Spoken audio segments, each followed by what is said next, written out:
Comme vous le savez, il y a eu l'étude du World Economic Forum. Ils font des études par des experts, ok, des scientifiques, des chercheurs.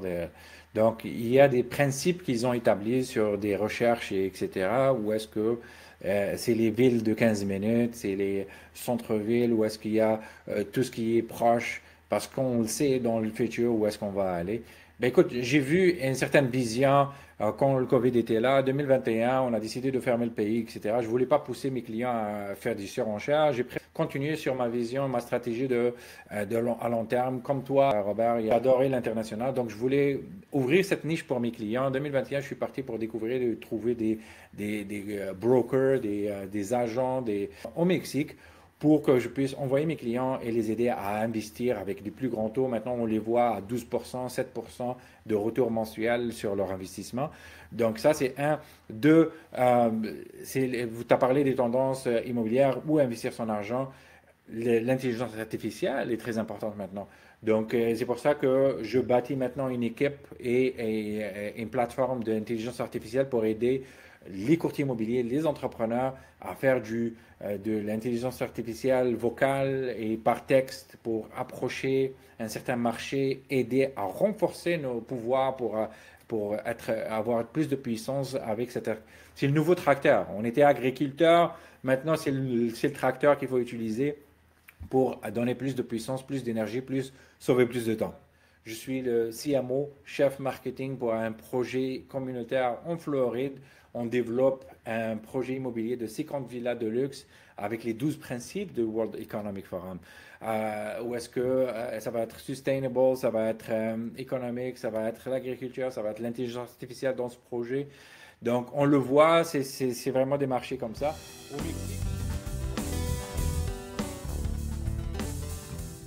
Ben, je l'ai abordé un petit peu tantôt sur les tendances, qu'est-ce qui est prometteur d'une part, qu'est-ce qui s'en vient, qu'est-ce qui est, bon, d'un point de vue vendeur, d'un point de vue acheteur. D'un point de vue acheteur, je disais tantôt que la bonne nouvelle, c'est que les premiers acheteurs, ils ont pas perdu espoir, puis il y a encore une accessibilité qui est là, notamment avec des taux d'intérêt qui favorisent. Mais pour ce qui est d'avoir de l'offre sur le marché, il y a 20% des propriétaires actuels qui veulent retourner en location. Donc souvent, c'est des gens qui sont population vieillissante, qui veulent se simplifier la vie, qui veulent reprendre leur équité pour faire autre chose. On peut avec ça penser qu'il y aurait un peu plus de propriétés disponibles sur le marché, donc peut-être d'équilibre au niveau des prix. Est-ce que ça va se faire du jour au lendemain?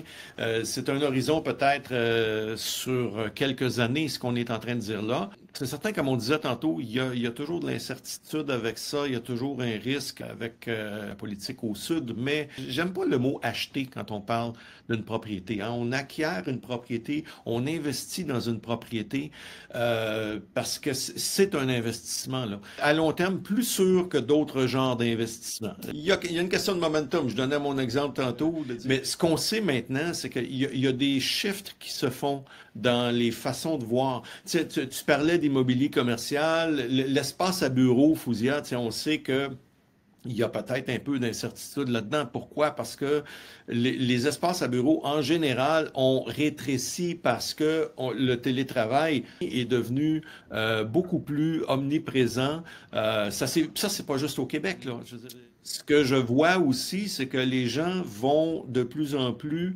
penser à avoir des propriétés dans lesquelles ils peuvent insérer ce nouveau mode de vie-là quand c'est possible de faire du télétravail. Il y a beaucoup de gens qui ont besoin d'une pièce de plus. Puis quand c'est pas deux bureaux de plus, c'est les. au Mexique, on le voit, les projets conceptuels où est-ce que un projet, il y a le yoga là-dedans, il y a le solaire, il y a One Stop Shop, ça veut dire ils peuvent faire du coworking, la haute vitesse, être au soleil. Donc ça, c'est vraiment en étant au soleil. Et ça, c'est une tendance que un bon investissement où est-ce qu'on a des bons retours et en plus, on peut travailler là et on va le voir de plus en plus. Donc, je retourne vers Fouzia pour une autre perspective sur l'immobilier commercial post-pandémique maintenant. Comment ça se passe le commercial, les espaces de bureau? On l'a vu qu'il y a eu beaucoup de migration où on quitte les espaces de bureau, les gens travaillent de chez eux, les gens ne veulent plus d'espace coûteux, etc. Qu'est-ce qui se passe avec ça? Ça, c'est quelque chose que les gens, ils ont toujours gardé de la pandémie. Je te dis que non. Les gens, ils sont tannés de travailler tout seuls dans leur sous-sol en pyjama. Les gens, ils reviennent au bureau.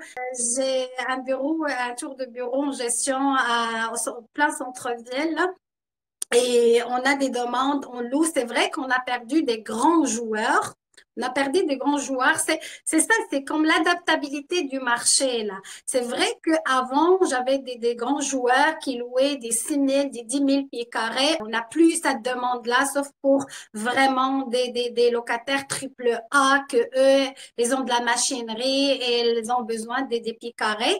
Mais on a vu qu'il y a des demandes pour des pieds carrés plus petits. Mais les gens, ils sont en mode, je dis le mode de travail qu'on a maintenant, c'est le mode hybride. Les gens, ils veulent pas rester dans leur maison et ils veulent pas être 100% au bureau.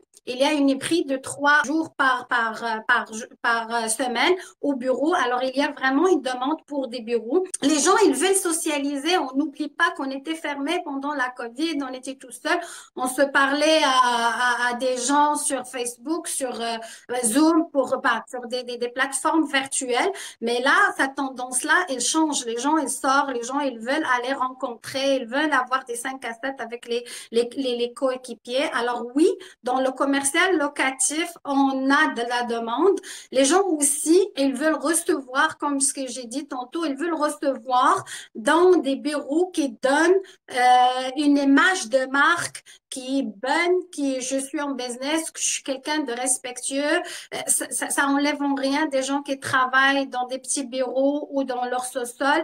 On travaille fort pareil, mais si tu veux avoir une ambiance de travail plus appropriée, plus avoir propice à des réunions, à avoir des gens aussi de l'extérieur. Il faut aussi en parler de l'international. Entre parenthèses, moi, c'est lorsque j'ai rencontré Adam il y a quelques années, c'est ça qui m'a vraiment intriguée à joindre l'équipe de XP parce que on est international. On peut travailler n'importe où. Je me rappelle très bien, Adam, il se rappelle l'histoire où j'étais au Jamaïque avec un groupe d'investisseurs et je l'appelle parce que le gars où j'ai acheté mes souvenirs, il veut acheter à Dubaï et nous, on a un bureau de Dubaï. Alors, on a juste fait la connexion entre la personne et nos bureaux à Dubaï et tu peux faire de la business n'importe où, avec qui, ou même si tu es en vacances à Jamaïque. La deuxième point dans le commercial ou dans le résidentiel, c'est l'immigration. On est dans un pays d'immigration. Moi, je veux vraiment dire ça parce que je suis une immigrante. Je suis canadienne, québécoise, 100%. Mes enfants sont canadiens, québécois, mais on va toujours avoir la discussion, l'immigration, c'est la solution ou c'est la faute. Je travaille beaucoup avec les locations et les prix à Montréal, on sait que les locations louées, ça devient cher.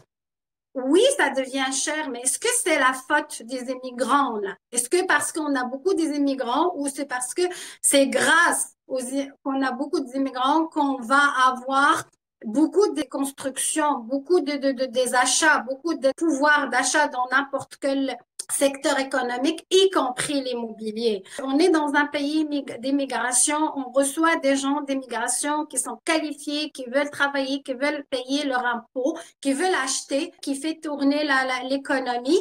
C'est pas la faute des immigrants, c'est pas la faute c'est la faute, je dirais, mais l'amélioration, c'est dans la gestion de l'immigration, c'est pas dans l'immigrant lui-même qui vient, c'est parce que c'est l'offre et la demande, on revient toujours à cette fameuse offre et demande. Si on a beaucoup d'offres, on va avoir des demandes qui sont comblées, on va pas avoir des prix qui grimpent comme ça.